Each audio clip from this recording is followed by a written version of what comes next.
भारत के aviation sector का कभी सबसे चमकता सितारा रही जेट एयरवेज अब पूरी तरह इतिहास के पन्नों में सिमटने जा रही है। इस एयरलाइंस को दोबारा शुरू करने की कई कोशिशें की गई, लेकिन अब सुप्रीम कोर्ट ने एक ऐसा फैसला सुनाया है जिसके बाद हर तरह की संभावनाओं पर विराम लग गया है। अब इस कंपनी का अस्तित्व सिर्फ इतिहास की किताबों में ही नजर आएगा। सुप्रीम कोर्ट के मुख्य न्यायाधीश डीवाई चंद्रचूड़ की अध्यक्षता में जस्टिस जेबी पारदेवाला एवं जस्टिस मनोज मिश्रा की खंडपीठ ने जेट एयरवेज के मामले में उसके लिक्विडेशन का फैसला सुनाया है। किसी कंपनी का लिक्विडेशन उसके एसेट्स इत्यादि को बेचकर उसे पूरी तरह खत्म करना होता है। इसके लिए सुप्रीम कोर्ट ने एनसीएलटी के एक फैसले को खारिज कर दिया है। दरअसल जेट एयरवेज को दोबारा शुरू करने के लिए जेकेसी ने एनसीएलटी के सामने समाधान योजना पेश की थी।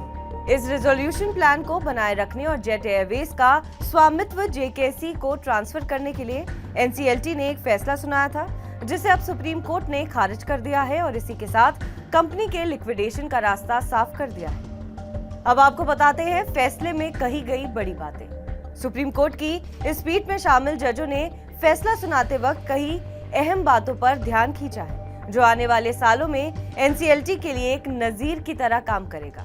जस्टिस जेबी पारदेवाला ने कहा कि एनसीएलटी का आदेश कंटेंट पर विचार न करने और सबूतों को गलत तरीके से पढ़ने के मद्देनजर था। हमें इसमें कोई संदेह नहीं है कि एनसीएलटी ने स्थापित कानूनों सिद्धांतों के विपरीत काम किया है। जस्टिस जेबी पारदेवाला ने कहा कि ये मुकदमा आंखें खोलने वाला है। यहाँ तक इंसॉल्वेंसी बैंकरप्सी कोड का सवाल है, इसने हमें कई सबक सिखाए हैं। सुप्रीम कोर्ट ने समाधान योजना के कार्यान्वयन में विफलता की बात अपने आदेश में कही। इस योजना को लेकर एसबीआई का कहना था कि योजना अधर में है। जालान कंसोर्टियम ने शर्तों को पूरा करने के लिए कुछ भी नहीं किया है। कंपनी ने समाधान योजना को आगे बढ़ाने के लिए पहली किस्त भी जमा नहीं कराई है। Jet Airways full carrier service देने वाली देश की पहली प्राइवेट एयरलाइंस थी। इसके फाउंडर नरेश गोयल हैं। जेट एयरवेज देश में तेजी से बदल रहे एविएशन सेक्टर के हिसाब से खुद को बदल नहीं पाई। छोटे विमानों की जगह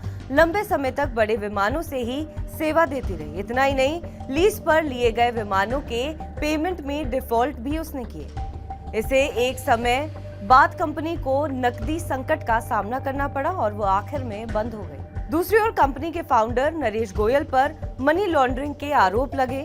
इससे जुड़े एक मामले में वो लंबे समय से ईडी की हिरासत में है। ईडी का आरोप है कि नरेश गोयल की जेट एयरवेज को जो 6,000 करोड़ रुपए का लोन दिया गया है, उसमें से एक बड़ी राशि की कथित तौर पर हेराफेरी की गई है। इतना ही नहीं, इसमें से काफी पैसा टैक्स हेवन देशों जैसे कि जर्सी और ब्रिटिश वर्जिन आइसलैंड भी भेजा गया है। बहरहाल इस खबर पर आपका क्या कुछ कहना है, हमें कमेंट करके जरूर बताएं। बाकी देश और विदेश की तमाम बड़ी खबरों के लिए आप देखते रहें TV9 डिजिटल।